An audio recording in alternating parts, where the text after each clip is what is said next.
আমাদের মোবাইল ফোনের Google storage কিন্তু ফুল হয়ে যায়। তো এই সেটিংটি অন করে দিলে Google স্টোরেজ কখনোই ফুল দেখাবে না। আজকের এই ভিডিওতে আমি আপনাদেরকে দেখিয়ে দিব। সর্বপ্রথম আপনারা চলে যাবেন Google ফটোসে। তো আমি চলে যাব Google ফটোসে।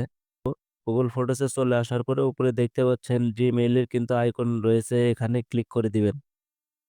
তো আমি এখানে ক্লিক করব। এখানে ক্লিক করার পরে এখানে কিন্তু একটা অপশন দেখতে পাচ্ছেন, ফার্স্টে ব্যাকআপ নামের কিন্তু একটা অপশন রয়েছে। এখানে ক্লিক করে দিবেন। ব্যাকআপে ক্লিক করে দেওয়ার পরে আপনাদের সকলের ক্ষেত্রে সেম ইন্টারফেস শো হবে। এখানে কিন্তু একটা অপশন দেখতে পাচ্ছেন, backup photo and video on the device automatically, এবং এখানে কিন্তু একটা বাটন দেখতে পাচ্ছেন, এটা কিন্তু অন রয়েছে, এটা আপনারা অফ করে দিবেন। অফ করে দিলেই কিন্তু আপনার মোবাইল ফোনের যত ফটো এবং ভিডিও থাকবে এটা কিন্তু Google ব্যাকআপ দিবে না। যার ফলে আপনার কখনোই কিন্তু মোবাইল ফোনের স্টোরেজ ফুল দেখাবে। সো ভিডিওটা যদি ভালো লাগে অবশ্যই Facebook পেজটিকে ফলো করবেন, এবং যারা আমার YouTube থেকে দেখছেন অবশ্যই সাবস্ক্রাইব করে সাথে থাকবেন। ধন্যবাদ সবাইকে।